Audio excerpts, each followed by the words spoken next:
بھٹی صاحب آپ کے پاس لے آتا ہوں. دیکھیں اس میں بینیفیشری تو پھر عمران خان اور جہانگیر ترین ہوئے. یعنی جہانگیر ترین نے 2 ملاقاتیں کی, کچھ دیا تو نہیں نا ابھی تک اپوزیشن کو, کچھ بھی نہیں دیا. 2 ملاقاتیں کی اور دوبارہ علاج کے لیے باہر چلے گئے. پچھلی مرتبہ جو سارے لوگ ان کو برا بھلا کہہ رہے تھے اور عمران خان کے اوپر تنقید کے نشتر چل رہے تھے, وہ سارے چپ ہیں. اب بولی کوئی نہیں سکتا. یعنی یہ تو ایک طرح سے یہ ہے کہ ایک آدمی پہلے باہر جاتا ہے, اس کے خلاف سارے بولتے ہیں, دوبارہ باہر جاتا ہے, کوئی بھی نہیں بولتا, سارے چپ ہو جاتے ہیں. تو یہ تو اچھا مینج اگر کسی نے کیا یا اس لڑائی کو کسی نے جیتا ہے, تحریک تمہیں اعتماد تو کوئی نہیں آئی, کامیاب بھی کوئی نہیں ہوا, تو ترین صاحب نکل گئے اس میں سے چپ کر کے. آپ سمجھتے نہیں یا آپ کو لگتا نہیں کہ یہ ایک طرح کی وہ جو مزاحیہ فلمیں ہیں چارلی چیپنل والی وہ لگی ہوئی ہیں؟ آپ ذرا 1 بائی 1 آ جائیں. عمران خان صاحب کو دیکھ لیں, وہ حکومت کر رہے ہیں اور حکومت بچا رہے ہیں. کن کے لیے, کن کی وجہ سے؟ جن کے خلاف 22 سال انہوں نے جہاد کیا. وہ ایم کیو ایم ہو, وہ کاف لیگ ہو, وہ الیکٹیبلز ہوں, وہ آزاد ہوں. ٹھیک ہے, نمبر 1. اور اس کے علاوہ وہ کیا یو ٹرنوں کو بصیرت قرار دے چکے ہیں اور کیا کیا کر چکے ہیں. اس پہ آپ کو بھی پتہ ہے, مجھے بھی پتہ ہے. یہ مسلم لیگ نون اور پیپلز پارٹی قاتل اور مقتول پارٹی ہیں.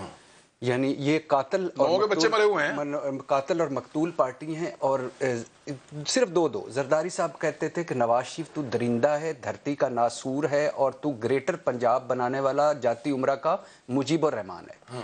اور وہ کہتے تھے کہ یہ کہاں تیرا پیٹ کیوں نہیں بھرتا زرداری صاحب, کھا کے تیری ملیں کہاں سے آ گئی. بلاول بیٹا, جب تمہارے باپ کے کھاتے کھلیں گے تو لگ پتہ جائے گا 10% اور 100%. یہ کس نے نام رکھا تھا یہ بھی پتہ ہے. بلاول بھٹو یہ نواز شریف ضیاء الحق کا اصل بیٹا ہے, اوپننگ بیٹسمین اور ایکٹر ہے اور ایکسپرٹ ہے. سیاستدان تو ہے ہی نہیں. 3 نسلیں اس کی ایکسپوز ہو گئی ہیں پاناما لیکس میں.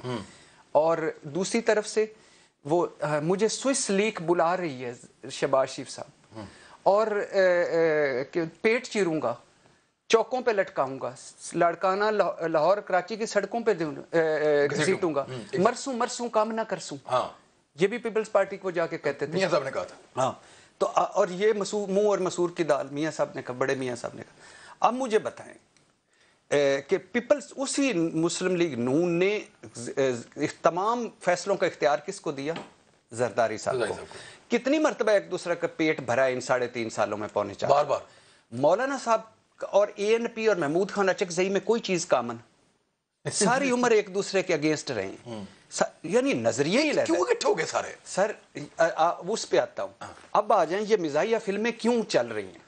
یہ مزاحیہ فلمیں اس طرح چل رہی ہیں کہ پہلا مرحلہ تھا عمران خان اقتدار میں آئے, از ناٹ اس کی گورننس پرفارمنس اور ان پہ آؤٹ سائڈر ہے. ہاں, وہ ایکچولی آؤٹ سائڈر ہے. ہاں, ان کی گورننس پرفارمنس مس مینجمنٹ پہ ہم گھنٹوں بات کر سکتے ہیں, اور میں نے وہ جیسے کہا کہ اس پہ بھی بات کر سکتے ہیں, یو ٹرن اور وہ جن کے حق. بٹ ایکچولی وہ آؤٹ سائڈر ہے. آؤٹ سائڈر سیاستدان نہیں. عمران خان تھی وہ گلے کی ہڈی ہے جو یہ نہ نگل سکتے ہیں نہ اگل سکتے ہیں. یہ جمہوریت بچانے کے لیے اکٹھے ہو جاتے تھے, یہ پارلیمنٹ کے تقدس کے لیے اکٹھے ہو جاتے تھے, یہ عوام کے نام پر اکٹھے ہو جاتے تھے, یہ فیڈریشن کو مضبوط کرنے کے لیے اکٹھے ہو جاتے تھے, یہ ہارمنی پیدا کرنے کے لیے اکٹھے ہو جاتے تھے, یہ ایک سیاسی یکجہتی کے لیے اکٹھے ہو جاتے تھے, یہ کوئی ڈرامہ کر کے اکٹھے ہو جاتے تھے.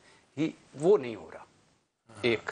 وہ نہیں ہو رہا. وہ اس کا ایک ہی ہے. تو نیریٹو نہیں بکے گا؟ یہ نہیں بکے گا. اس کی وجہ یہ ہے کہ آگے 2,000 پہ جمہوریت بیچنے والی میری قوم ہے, آگے بریانی کی پلیٹ, آگے قیمے والے نان, آگے وہ میری قوم ہے.